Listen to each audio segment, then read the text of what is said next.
अस्सलाम वालेकुम स्टूडेंट्स। आज हम मैथ 301 का पास्ट पेपर सॉल्व करेंगे मिड टर्म एग्ज़ाम के लिए। तो सबसे पहला जो हमारा क्वेश्चन है, every real number corresponds to dash on the coordinate line. यानी ये जो एक कोऑर्डिनेट लाइन होती है आपके पास, उस पर जो रियल नंबर है वो किसे शो करता है। यानी ये एक कोऑर्डिनेट लाइन है, ठीक है। इस पर सेंटर में ज़ीरो होता है।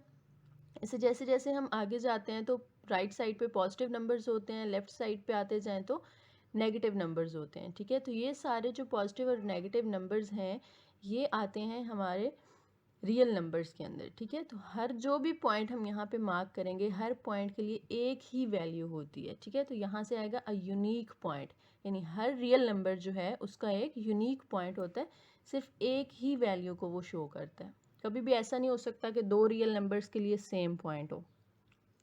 There is one-to-one correspondence between the set of points on coordinate line and dash. One-to-one corresponding का मतलब क्या होता है कि जैसे एक फंक्शन है आपके पास 1 2 3 और एक और फंक्शन है जिसमें आपके पास a b c गिवन है। तो वन टू वन corresponding का मतलब है कि एक नंबर जो है ना उसका पेयर एक के साथ ही बन सकता है। जैसे 1a लिख दें, 2b लिख दें, 3c लिख दें, ठीक है। तो इसे कहते हैं वन टू वन करस्पॉन्डिंग, यानी एक नंबर एक के साथ ही मैच हो सकता है। तो यहाँ पे क्या कह रहे हैं वो, सेट ऑफ पॉइंट और कोऑर्डिनेट लाइन, ये कोऑर्डिनेट लाइन के ऊपर जो पॉइंट्स हैं इनकी वन टू वन करस्पॉन्डिंग किसके साथ होती है, रियल नंबर्स के साथ, ठीक है। ऊपर भी हमने देखा है इसके ऊपर रियल नंबर्स होते हैं, यानी एक रियल नंबर का एक पॉइंट होगा।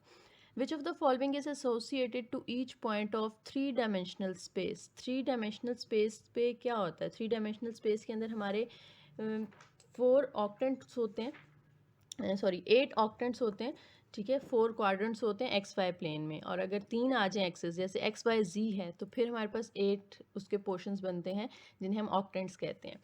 तो यहाँ पे उन्होंने कहा कि जो थ्री डायमेंशनल स्पेस होती है उसके अंदर हर एक नेचुरल नंबर को शो करता है, ठीक है।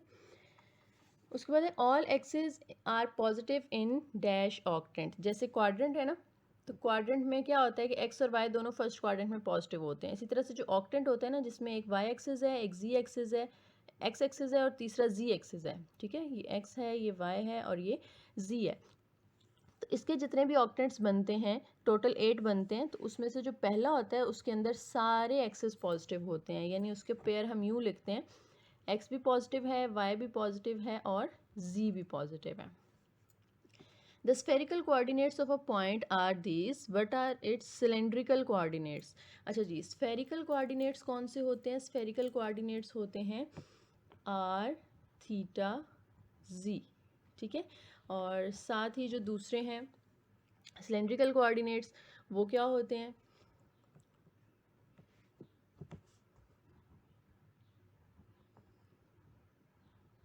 ठीक है, ये सॉरी, ये जो हैं ये स्फेरिकल हैं, और ये वाले जो कोऑर्डिनेट्स हैं ये सिलेंड्रिकल कोऑर्डिनेट्स हैं, ठीक है, सिलेंड्रिकल। अब हमें स्फेरिकल गिवन है, स्फेरिकल का मतलब है ये पी की वैल्यू दी हुई है, ठीक है। साथ में ये जो है थीटा गिवन है हमें, और ये जो वैल्यू है ये तीसरी वैल्यू किसकी होगी, फाई की। तो ये तीनों वैल्यूज़ हमें दी हुई हैं, हमने आर, थीटा और जी की वैल्यू फाइंड करनी है। तो आर का जो फॉर्मूला होता है ना, वो होता है पी साइन फाई, ठीक है। और इसी तरह से जो थीटा का फॉर्मूला होता है, क्योंकि दूसरा वैल्यू हमें थीटा चाहिए और इधर भी थीटा है, तो थीटा को हम थीटा के ही इक्वल लिख देते हैं, ठीक है। और जो जी है, जी का फॉर्मूला होता है p cos phi, p cos phi. तो अब आज जब हमने फाइंड करना है तो पी की वैल्यू हमारे पास यहाँ पे है, पहली वैल्यू पी की होती है √3। इसी तरह से साइन फाई, फाई यहाँ पे हमें π/2 दिया हुआ है, ठीक है जी। साइन 90 अब हमें पता होना चाहिए 1 होता है, तो इसको हम 1 से मल्टीप्लाई करेंगे तो आर हमारे पास आ गया √3। थीटा तो थीटा ही रहेगा, यानी जो इधर π/3 था थीटा की वही वैल्यू आ जाएगी, ठीक है। और z जब हमने फाइंड करना है तो z फाइंड करने के लिए p पुट करें और फाई पुट करें, तो p हमारे पास √3 है, कॉस फाई, फाई की जगह π/2 आ रहा है, π/2 का मतलब है 90, तो कॉस 90 हमेशा 0 होता है, तो z की वैल्यू हमारे पास 0 आ गई। तो ये पॉइंट हमारे पास बन रहा है आर थीटा जी की फॉर्म में √3, π/3 और 0। तो यहाँ से ये फोर्थ ऑप्शन बन रही है हमारे पास करेक्ट। क्वेश्चन नंबर 6 के अंदर देखें, f of x y is equal to x y minus 2y square where x is this and y is this, which of the following is true. D f by d t आपने find करना है, ठीक है। दो तरीके हैं, एक तो आप इस पे चेन रूल अप्लाई कर सकते हैं, ठीक है, लेकिन वो थोड़ा सा लेंथी हो जाएगा, तो इसलिए हम क्या करते हैं यहाँ पे डायरेक्ट इसकी एक्स और वाई की वैल्यूज़ यहाँ पुट करते हैं, क्योंकि आपने अगर MCQ करना है तो उसमें इतना टाइम हमने वेस्ट नहीं करना, तो हम इसको शॉर्ट मेथड से करते हैं। आपने फंक्शन लिखा f of x y is equal to x y minus 2y square, तो यहाँ x की जगह वैल्यू पुट कर दें जो इन्होंने दी है 3t+1, तो इस x की जगह आ गया 3t+1।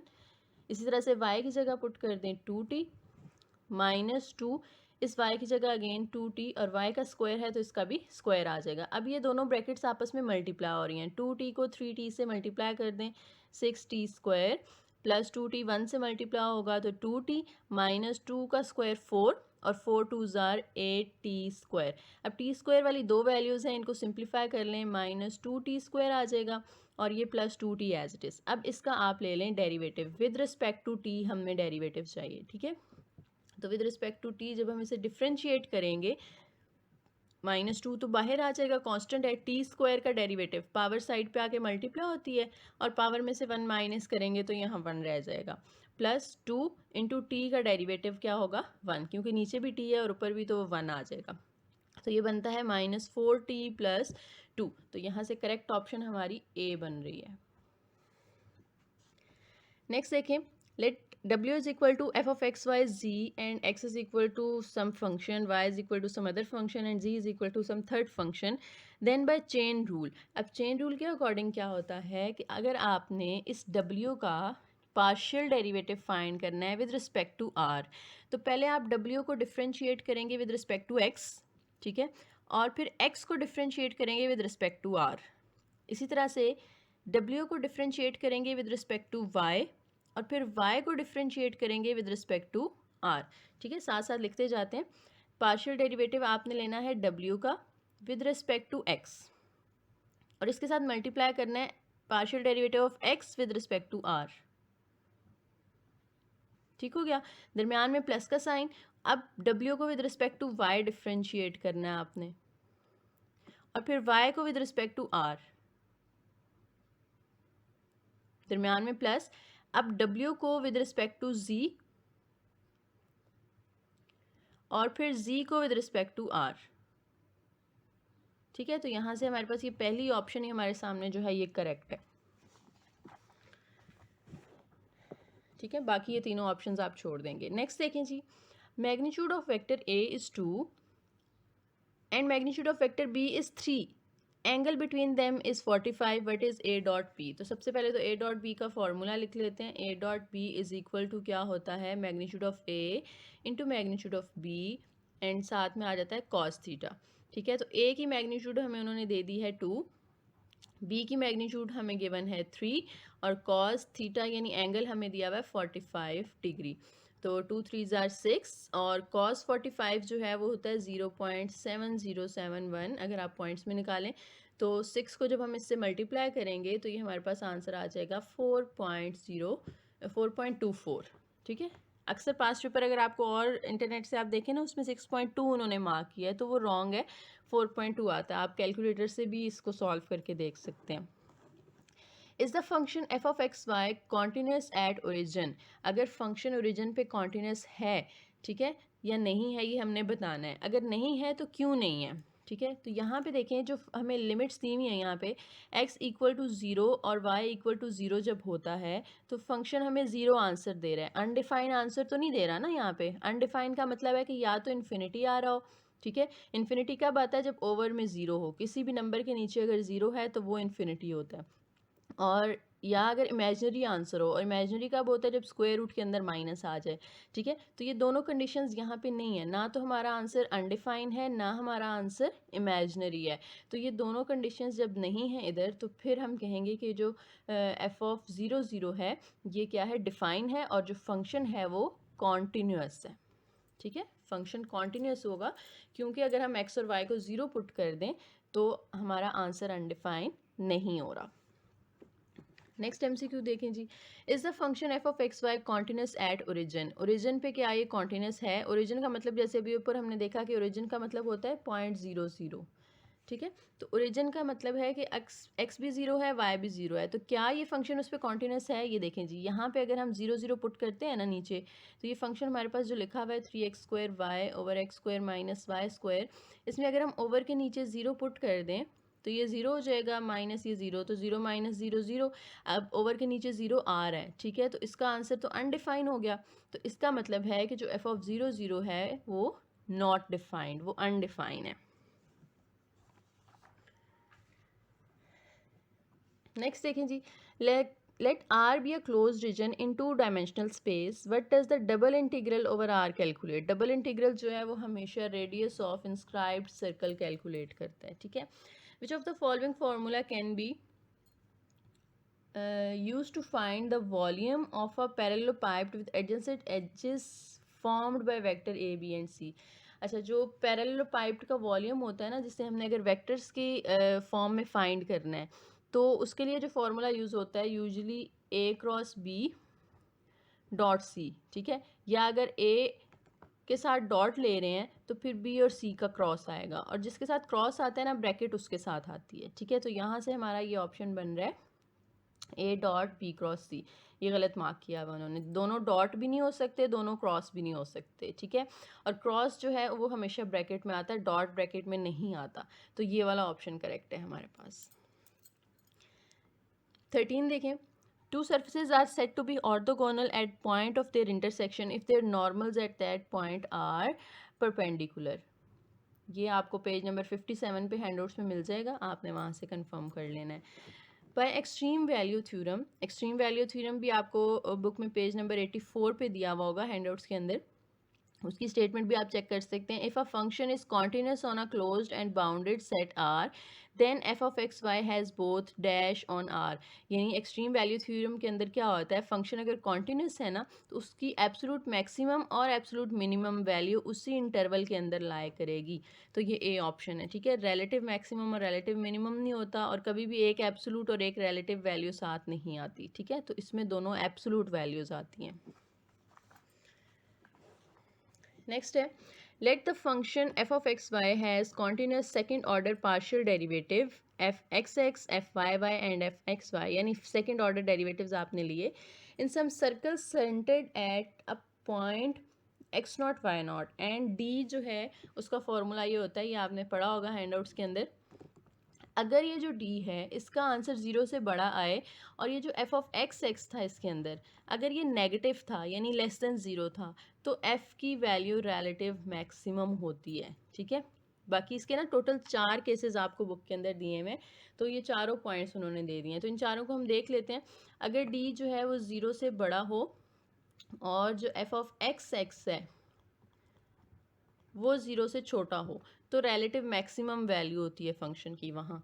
और अगर d 0 से बड़ा हो और f ऑफ एक्स एक्स इसकी वैल्यू अगर ग्रेटर देन 0 यानी लेस देन की जगह ग्रेटर देन हो जाता है, तो फिर रिलेटिव मिनिमम होती है। सैडल पॉइंट तब होता है जब d की वैल्यू लेस देन 0 आ जाए, यानी नेगेटिव आ जाए, माइनस में आ जाए। नो कंक्लूजन हम तब ड्रॉ करते हैं जब हमारे पास d का आंसर 0 आ जाए। अगर d 0 आ रहा है तो फिर हम उससे कोई रिजल्ट नहीं निकाल सकते कि उसमें मैक्सिमम वैल्यू लाया करती है फंक्शन की या मिनिमम लाया करती है, ठीक है। तो ये चारों कंडीशंस आपने याद रखनी है।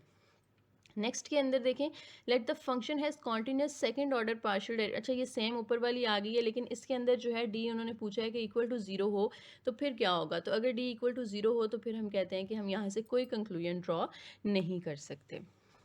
If R is equal to R1 plus union R2, where R1 and R2 are no overlapping region, यानी दोनों ओवरलैपिंग नहीं है, तो आप R1 लिमिट लगा के फंक्शन को इंटीग्रेट करें और R2 लिमिट लगा के फंक्शन को इंटीग्रेट करें, तो ये इक्वल होगा, क्योंकि R1 और R किन के यूनियन के इक्वल है ना, तो प्लस का मतलब भी एक तरह से यूनियन ही होता है, ठीक है। तो आप इन दोनों को जब प्लस करेंगे तो इसका आंसर क्या आएगा, ये आएगा, ठीक है। इसको थोड़ा मैं बड़ा करके लिख देती हूँ। यानी अगर यहाँ पे R1 है फंक्शन के साथ और दूसरा फंक्शन है जिसकी लिमिट R2 के अंदर, रीजन 2 के अंदर लाई करती है, तो ये इक्वल होगा, यानी इसको हम कहेंगे कि ये इक्वल होगा R1 और R2 का यूनियन जो है वो R के इक्वल है। तो इन दोनों को जब हम इक्वल रखेंगे ना तो इसकी लिमिट एक ही R बनेगी, R1 R2 हटा देंगे, ठीक है। और f of x y d A, यानी इस फंक्शन को दो दफ़ा अलग अलग रीजन्स पे इंटीग्रेट करने की बजाय हम एक ही दफ़ा लिख के पूरे इंटरवल पे इंटीग्रेट कर लें, ठीक है। दूसरे लफ्ज़ों में हमने जो बुक के अंदर पढ़ा था वो ये था कि आपके पास एक फॉर एग्ज़ाम्पल इस तरह से रीजन है, साथ में फंक्शन दिया हुआ है, ठीक है। तो जब आप उसको ओपन करते हैं ना तो आप उसको दो पार्ट्स के अंदर डिवाइड कर सकते हैं, R1 के साथ अलग और R2 के साथ अलग। तो उन्होंने उसका ऑपोजिट दे दिया, यानी ओपन फॉर्म दे दी है, तो वो पूछ रहे हैं कि क्लोज फॉर्म इसकी क्या होगी, ठीक है। तो ये नहीं देखना आपने कि ऊपर यूनियन है तो नीचे भी आप यूनियन सेलेक्ट कर लें, वो यूनियन फंक्शंस का नहीं है, ठीक है, वो यूनियन इसकी लिमिट्स का है। तो R1 और R2 का यूनियन लें तो सिर्फ R आता है। इफ़ एक्स वाई का एक फंक्शन है जिसमें x की लिमिट्स 0 से 2 तक हैं और y की लिमिट्स 1 से 4 तक हैं, तो ये जो फंक्शन है इसकी लिमिट्स क्या होंगी। तो लिख लेते हैं हम 6x² + 4xy³ और डी ए की जगह हम dx/dy लिखते हैं, ठीक है। अब आपने हमेशा याद रखना है कि आपने अंदर dx लिखा है ना, तो अंदर वाली लिमिट x की पुट होगी जो कि क्या है 0 2, और बाहर अगर डी वाई लिखा है तो बाहर वाली लिमिट y की पुट होगी 1 से 4। ये नहीं करना कि पहले y आ रहा है तो इधर आप डी वाई लिख दें, पहले x की लिमिट है बाद में x की लिमिट है तो आप बाद में dx लिख दें, नहीं, अंदर dx है तो इधर भी अंदर वाली लिमिट x की आएगी, अगर बाहर y है तो अंदर बाहर वाली लिमिट y की आएगी, ठीक है। तो यहाँ देखते हैं बाहर x है, ठीक है, तो बाहर x की लिमिट होनी चाहिए, लेकिन यहाँ पे तो 1 से 4 तक y की है तो ये ऑप्शन नहीं होगा हमारा। नेक्स्ट पे चलें तो बाहर फिर से dx है, ठीक है, तो यहाँ पे x की लिमिट हमें दी हुई है बाहर 0 2 और अंदर dy है तो अंदर y की लिमिट हमें दी है 1 से 4, तो ये ऑप्शन हमें करेक्ट लग रहा है। ये रॉन्ग होगा क्योंकि बाहर dx है और बाहर लिमिट जो है वो y की दी हुई है। यहाँ पे भी बाहर dx है लेकिन लिमिट 2 से 4 है, 2 से 4 तो कोई लिमिट है ही नहीं हमारे पास, तो बी ऑप्शन बन रहा है हमारा। 19 में भी इसी तरह से उन्होंने पूछा है कि इसकी लिमिट क्या होगी। तो पहले देखें बाहर dx है तो बाहर x की लिमिट होनी चाहिए, तो x की लिमिट तो 2 से 4 तक है, तो ये 0 1 दिया हुआ है, तो ये हमारा ऑप्शन नहीं है। बाहर जब आपको dy दिया हुआ है तो बाहर y की लिमिट होनी चाहिए जो कि 0 1 है, और अंदर dx है तो अंदर dx की लिमिट होनी चाहिए 2 4, तो ये करेक्ट ऑप्शन होगा हमारा, ठीक है। इसमें बाहर dy है लेकिन बाहर 1 4 दी हुई है जो कि y की लिमिट नहीं है, बाहर dx है और dx की लिमिट तो 2 4 है, तो यहाँ पे 2 4 बाहर नहीं दिया हुआ, तो ये दोनों रॉन्ग ऑप्शंस हैं। नेक्स्ट देखें question number 20, if r is equal to this. अब इस फंक्शन की लिमिट्स आपने बतानी है, तो वही ऊपर वाला तरीका, बाहर देख लें कि आपके पास dx है तो बाहर x की लिमिट होनी चाहिए जो कि 0 4 है, तो वो तो 0 4 नहीं दिया हुआ बाहर, तो ये रॉन्ग है। बाहर dy है तो बाहर y की लिमिट होनी चाहिए जो कि 0 से 9 है, तो वो तो ठीक है। अब अंदर x की भी चेक कर लेते हैं, अंदर dx है तो x की लिमिट 0 से 4 तक है, तो ये वाला ऑप्शन ठीक है, ठीक है। उसके बाद ये अगले सारे जो हैं वो रॉन्ग होंगे। Which of the following number is associated to each point on a coordinate line? ये हम पहले कर चुके हैं, इसके अंदर रियल नंबर आता है। If a is greater than 0, then the parabola opens in which of the following direction? यानी ये जो a है क्वाड्रेटिक इक्वेशन के अंदर, ये जो a होता है ये अगर पॉजिटिव है तो जो पैराबोला है ना वो इस तरह से अपवर्ड ओपन होता है, ठीक है। ये x एक्सिस है, ये y एक्सिस है, तो ये पैराबोला अपवर्ड ओपन होगा। और अगर a की वैल्यू जो है वो नेगेटिव है यानी लेस देन 0 है तो फिर एक्स वाई प्लेन के ऊपर पैराबोला डाउनवर्ड ओपन होता है, ठीक है। तो अपवर्ड ओपन होता है, यहाँ पे जो हमें ऑप्शंस दिए हैं ना वो एक्स वाई की डायरेक्शन में है, तो ये ऊपर की तरफ कौन सा एक्सिस है, ये एक्स की पॉजिटिव वाई की पॉजिटिव साइड होती है, ये वाई की नेगेटिव साइड होती है, ये एक्स की पॉजिटिव साइड होती है, ये एक्स की नेगेटिव, तो ये पॉजिटिव वाई की तरफ ओपन हो रहा है ना, तो यहाँ से ये वाला ऑप्शन हम चूज़ करेंगे, positive y direction. Rectangular coordinates of point is, अब रेक्टेंगुलर कोऑर्डिनेट्स कौन से होते हैं, एक्स वाई जी, ठीक है। इसके स्फेरिकल क्या होंगे, स्फेरिकल हमने अभी ऊपर देखा था ना पी थीटा फाई होते हैं, तो आपने एक्स वाई जी से पी थीटा फाई में जाना है, ठीक है। तो पी की जो फॉर्मूला, पी हमारे पास 2√2 आ गया, उसके बाद जो टेन थीटा है वो वाई ओवर एक्स होता है, तो थीटा इधर रखेंगे, टेन दूसरी साइड पे जाके इन्वर्स हो जाएगा, वाई की वैल्यू हमें √3 दी हुई है और एक्स की 1 दी हुई है, तो √3 बाय 1। अब √3 का जब आप टेन इनवर्स लेते हैं तो वो हमारे पास आता है 60, ठीक है। और 60 को जब हम रेडियंस में कन्वर्ट करते हैं ना, रेडियंस में कैसे कन्वर्ट करते हैं, इसको पाई बाय 180 से मल्टीप्लाई कर देंगे, ठीक है। तो ये हमें आंसर देता है पाई बाय 3 का। तो थीटा भी आ गया, साथ में हमारे पास पी भी आ गया। तीसरी चीज़ हमारे पास रह गई है फाई। फाई के लिए ये फॉर्मूला लिखा है हमने, जी की वैल्यू पुट करें, जी हमारे पास दिया हुआ है -2 ओवर √x² + y² + z² की वैल्यू आई थी 2 √2। तो 2 और 2 यहाँ से कैंसिल हो गए। तो आप जब इसको 1 ओवर √2 की वैल्यू निकालेंगे ना, तो वो 0 2 √2 पाई बाय 3 3 पाई बाय 4। तो ये हमारे पास सी ऑप्शन करेक्ट बन रही है। नेक्स्ट देखें, if a function is not defined at some point then its limit dash exist at that point. उसकी लिमिट जो है ना वो एग्जिस्ट नहीं करती, मेरे ख्याल में नेवर होगा। यहाँ पे मे मार्क हुआ हुआ है तो आप इसको ज़रा चेक कर लीजिएगा। Suppose f of x y is equal to this, which of the following statement is correct. आपके पास जो फंक्शन है वो है x³ e power xy, x³ e power xy। इसका आपने पार्शियल डेरिवेटिव लेना है विद रिस्पेक्ट टू y, ठीक है। सब में विद रिस्पेक्ट टू y है, तो विद रिस्पेक्ट टू y जब हम इसका डेरिवेटिव लेंगे तो जो x वाली टर्म्स हैं वो तो कांस्टेंट रहेंगी ना। इसका with respect to y derivative लेना है, तो जो x³ है ये बाहर आ जाएगा और सिर्फ ये डेरिवेटिव आएगा y वाली टर्म का जो पे e पावर xy है, ठीक है। तो अब यहाँ पे देखें तो x³ as it is, e का डेरिवेटिव तो वही होता है, इसकी पावर का अलग से जब डेरिवेटिव लेंगे तो x कांस्टेंट है, बाहर आ जाएगा, अंदर y का डेरिवेटिव 1, तो ये x की पावर 4 बन जाएगा e पावर xy। तो x power 4 e power xy, ये ऑप्शन बन रही है। नेक्स्ट देखें, x² y minus y³ plus log x। इसका आपने partial derivative with respect to x लेना है, तो विद रिस्पेक्ट टू x जब हम लेंगे तो x² का तो 2x आ गया, y कांस्टेंट है वो वैसे ही, y³ कांस्टेंट है 0 हो जाएगा, log x का आ जाएगा 1 ओवर x, ठीक है। ये हमारे पास आ गया partial derivative of f with respect to x। इधर स्क्वायर है यानी आपने इसका again with respect to x derivative लेना है, ठीक है। तो 2 कांस्टेंट है, x का 1 हो जाएगा, y भी कांस्टेंट है, और plus 1 over x। 1 over x का डेरिवेटिव क्या होता है, 1 ओवर x स्क्वायर, और साथ में माइनस आ जाता है, ठीक है। डेरिवेटिव तो लेना आता होगा ना आपको, ये काफ़ी हमने डिटेल से लेक्चर्स के अंदर भी डिस्कस किए हैं ये चीज़ें। तो 2y minus 1 over x square, तो ये ऑप्शन 4th बन रही है हमारी। नेक्स्ट है, ये क्वेश्चन रिपीट हो गया, ठीक है, ये हम ऑलरेडी कर चुके हैं। If the function is continuous at origin, ये भी हमने पहले डिस्कस कर लिया है कि कॉन्टिन्यूस होगा क्योंकि 0 0 पे वो डिफाइन है। उसके बाद what is the relation between direction of gradient at any point on the surface to the tangent plane at point. Gradient और जो टेंजेंट प्लेन होते हैं ना वो दोनों हमेशा एक दूसरे के परपेंडिकुलर होते हैं क्योंकि उनकी डॉट प्रोडक्ट 0 आती है। दो सर्फेसेज जो हैं are said to intersect orthogonally if their normals at every point common to them। इसका ऑप्शन होगा वैसे orthogonal, इसको आप पेज 78 पे चेक कर लीजिएगा, मेरे ख्याल में इसका orthogonal ऑप्शन है। By extreme value theorem if a function is continuous, ये भी रिपीटेड है, ये हम ऑलरेडी कर चुके हैं, ठीक है। उसके बाद डी अगर ग्रेटर देन 0 हो एफ ऑफ एक्स नॉट, ये भी हम कर चुके हैं। अब ये रिपीट हो रहे हैं आपके कुछ क्वेश्चंस, ठीक है, ये भी रिपीटेड है। नेक्स्ट देखें, the function y minus x का square root is continuous in the region, ये कॉन्टिन्यूस कहाँ होगा एंड डिसकॉन्टिन्यूस, उन्होंने पूछा डिसकॉन्टिन्यूस कहाँ होगा।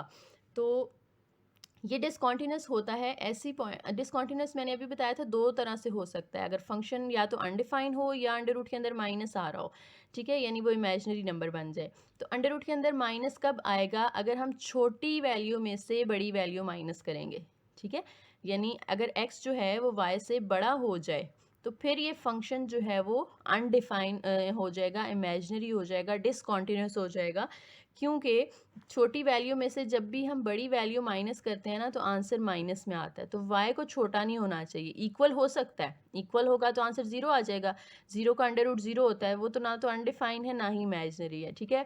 अगर y बड़ा है तो बड़ी वैल्यू में से जब भी आप छोटी वैल्यू माइनस करें आंसर पॉजिटिव आता है, नो प्रॉब्लम। प्रॉब्लम तब है अगर इमेजिनरी यानी अंडर रूट के अंदर माइनस आए, तो वो तब होगा अगर y छोटा है, छोटे में से आप बड़ी वैल्यू माइनस कर रहे हैं, तो ये वाला ऑप्शन है, यानी x बड़ा हो जाए और y छोटा हो जाए। Plane is an example of surface, plane जो है वो सरफेस की एग्जांपल है, ठीक है। उसके बाद ये वाला दोबारा से रिपीट हो गया। तो इसमें आज हमने इतने ही क्वेश्चंस किए हैं, तो काफ़ी सारा हमारा जो कॉन्सेप्ट है वो यहाँ पे क्लियर हो गया है। तो अगर फिर भी अगर किसी MCQ में किसी कॉन्सेप्ट में आपको हेल्प चाहिए, कोई प्रॉब्लम हो, तो आप हमें मेल कर सकते हैं। और अगर वीडियो अच्छी लगी है, थोड़ी बहुत हेल्प हुई है आपकी, तो प्लीज़ इसको लाइक कर दीजिएगा और चैनल को ज़रूर सब्सक्राइब कीजिएगा। Thank you.